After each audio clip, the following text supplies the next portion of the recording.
JX news Chhattisgarh में आपका स्वागत है। चलिए बढ़ते हैं खबरों की ओर। किसानों का टोकन काटने के बाद भी मंडी में नहीं लिया जा रहा धान। जांजगीर चांपा जिले के किसानों का टोकन काटने के बाद भी शासन द्वारा धान नहीं लिया जा रहा है, जिसके संबंध में कांग्रेस पार्टी द्वारा 28 जनवरी 2025 को जिले के किसानों की उपस्थिति में एसडीएम जांजगीर को ज्ञापन सौंपा गया है, जिनके माध्यम से छत्तीसगढ़ सरकार को किसान की समस्या से अवगत कराने का प्रयास किया गया है और छत्तीसगढ़ सरकार को किसानों का धान खरीदने और समय बढ़ाने को लेकर निवेदन किया गया है। किसानों का आरोप है कि उनका टोकन काट दिया गया है, लेकिन खरीदी बंद कर दी गई है।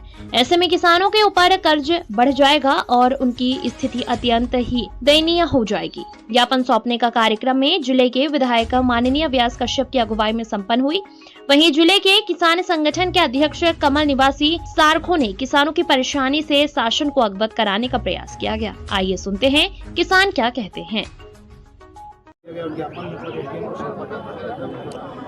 आज डबल इंजन की सरकार किसानों के साथ धोखाधड़ी कर रहा है।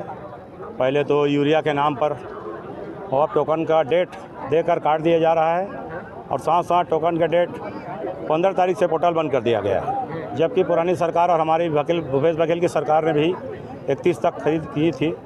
इसको ध्यान रखते हुए हमारे किसान कांग्रेस और पूरा किसान की टीम हम लोग किसान के जो धान बचा हुआ है उसको टोकन जारी करने की मांग को लेकर आए हुए हैं। और बीजेपी सरकार ने जो अपना मैनिफेस्टो जो क्या बोलते हैं चुनाव के लिए जो जारी किया गया है, जिसमें बताया गया था ग्राम पंचायत में हम लोग धान खरीदेंगे, तो ये बात को हमारे जनता को बताना है।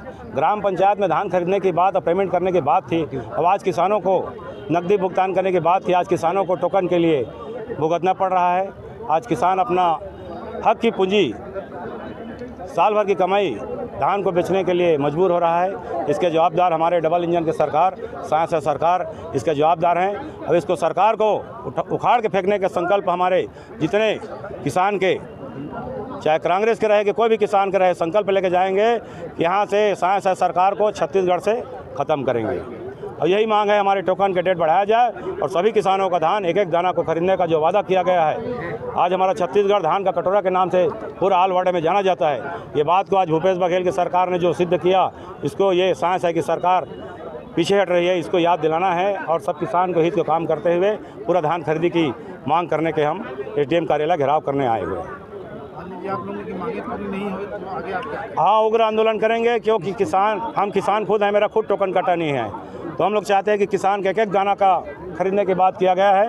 अब बैक डेट में खरीदे, डेट बढ़ा के खरीदे, ये तो बिफोर बंद कर दिया भाई। 15 तारीख से टोकन नहीं कट रहा है, जबकि 30 तारीख 31 तारीख तक पूरा धान खरीदना है। तो आप मीडिया प्रभारी लोग का भी, मीडिया कर्मचारियों लोग का भी आपका प्रसार के धन्यवाद है और आप लोग ज़्यादा से ज़्यादा संदेश को ले जाएं।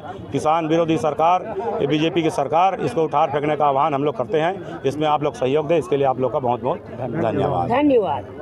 अनुभव कीजिए, यहाँ हजारों की संख्या में किसान और कांग्रेस के कार्यकर्ता एसडीएम कार्यालय के घेराव के लिए आए हैं। 11 बजे से भीमराव अंबेडकर जी के प्रतिमा स्थल पर सभी किसान और कांग्रेस के कार्यकर्ता संगठित होकर जुलूस के रूप में आकर यहाँ घेराव किए हैं और हमने ज्ञापन भी सौंपा है। ज्ञापन का जो विषय था कि भाई जितने भी किसानों के पंजीयन एग्री स्टेक में हो चुके हैं, सभी किसानों के धान खरीदे जाएं। टोकन कट गए हैं, सभी धान खरीदे, उनकी खरीदी होनी चाहिए। जिनके टोकन नहीं कट गए एग्री स्टेक पोर्टल पे जिनके पंजीयन हैं, उन किसानों को भी टोकन जारी किया जाए और उनके भी धान खरीदा जाए। यह विषय प्रमुख रूप से था। समय नहीं है, अब ये वापस कर रहे हैं कि हम आपकी धान नहीं लेंगे करके। और जो भी बातें हो रही है मौखिक पर हो रही है, लिखित पर नहीं हो रही है। न कि छत्तीसगढ़ सरकार लिख कर दे रही है, न यहाँ के एसडीएम तहसीलदार ये लिख के दे रहे हैं, तो लिखित पे बातें नहीं होगी। छत्तीसगढ़ सरकार की अगर हिम्मत है तो इस बात को बोले कि हम किसानों के मान पुरला के पैदा हुए और किसानों के खून पसीने की कमाई हम धान को खरीदेंगे, लिख के दे। मौखिक आदेश पे नहीं चलेगा। और मौखिक आदेश पे ये तानाशाही पूर्वक जो कार्रवाई हो रही है ना, वो कार्रवाई किसानों को और कांग्रेस के कार्यकर्ताओं को बर्दाश्त नहीं है।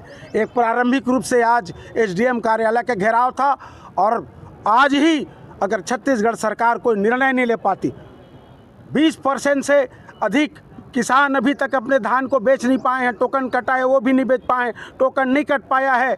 ऐसा अन्याय क्यों कर्जदार लिए हुए किसान हैं, उनके भी धान नहीं बिक पाए हैं। आत्महत्या या कहीं पे कुछ घटना घटेगी तो उसके लिए छत्तीसगढ़ सरकार जिम्मेदार रहेगी क्या? कथनी और करनी पे इस सरकार पे फर्क दिखता है। कहने के लिए कहते हैं हमने बनाया है, हम ही संवारेंगे। कहाँ पे संवारने की बात हो रही है? यह स्थिति छत्तीसगढ़ के इतिहास में पहली बार देखने को मिला है कि पटवारी आ रहे हो, तहसीलदार किसानों के घर में जाके सत्यापन कर रहे हैं। ये न्यायोचित बात है क्या? और सत्यापन करने के बाद धान भी मिल गया है तो उसकी खरीदी क्यों नहीं कर रहे हैं? खरीदिए ना भाई। और मौखिक आदेश से नहीं चलेगा, लिखित आदेश से चलेगा। अगर लिखित आएगी तो किसान इससे भी बड़े जन आंदोलन के लिए तैयार है। एक एक दाना जब तक ना बिक जाए किसानों का, तब तक कांग्रेस आंदोलन करते रहेगी। कुछ धान भी लेकर आए? हाँ, मैं खुद धान लेकर आया हूँ। बिक नहीं पाया है किसानों का धान, इंतजार में है। बूढ़े सियान 700 800 क्विंटल नहीं बिक पाया है। एक एक गांव में 1,000 10 हज़ार से अधिक बोरी पड़ा हुआ है, इंतजार में है कि कब हमारी धान हम बेच पाएँ करके। और नहीं बेच पाएंगे तो कितना नुकसान होगा उस बात के देखिएगा सही। सब उम्मीद लगाएं, खेती करते हैं कि 3100 रुपये क्विंटल से हमारी धान यहाँ पे बिकेगी करके, अन्यथा मजबूरी में 700-800 रुपये क्विंटल में व्यापारियों को देना पड़ेगा। लाखों का नुकसान होगा। उसके लोग जिम्मेदार कौन है? छत्तीसगढ़ सरकार। हर चीज़ के लिए संघर्ष, DAP के लिए, यूरिया के लिए, एग्रीपोर्टल के लिए, KYC करने के लिए, और बिक गया है तो बैंकों में पैसा लेने के लिए। हर चीज़ में तो हम परेशान हो रहे हैं किसान साथी लोग। ये कब तक चलेगा बताइए? किसान आंदोलित है, किसान आंदोलित है। और ये आंदोलन भारतीय जनता पार्टी की विष्णुदेव सरकार को भारी महंगी होने वाली है। सचेत हो जाए। SDM ने क्या आश्वासन? SDM ने कहा है कि हम सबको खरीदेंगे। हमने कहा है कि आपके पास आदेश है तो बताइए, तो उन्होंने इस बात को स्वीकार किया है कि हमारे पास ऐसे मौखिक आदेश ही आए हैं, लिखित आदेश नहीं है। तो हमने कहा कि आप भी किसान के पुत्र हैं, किसान परिवार से आप आते हैं, ऐसा कार्रवाई क्यों? माफ नहीं करेगी, ऊपर वाला सब देख रहा है, माफ नहीं करेंगे। यह मेरा कहना है। किसानों के प्रति अन्याय बंद हो। सभी धान, जितने पंजीकृत किसान हैं उनके धान चाहे 15 फरवरी तक क्यों ना हो, समय सीमा बढ़ाई जाए और सभी धान को खरीदी की जाए। धन्यवाद। JX न्यूज छत्तीसगढ़ में आपका स्वागत है।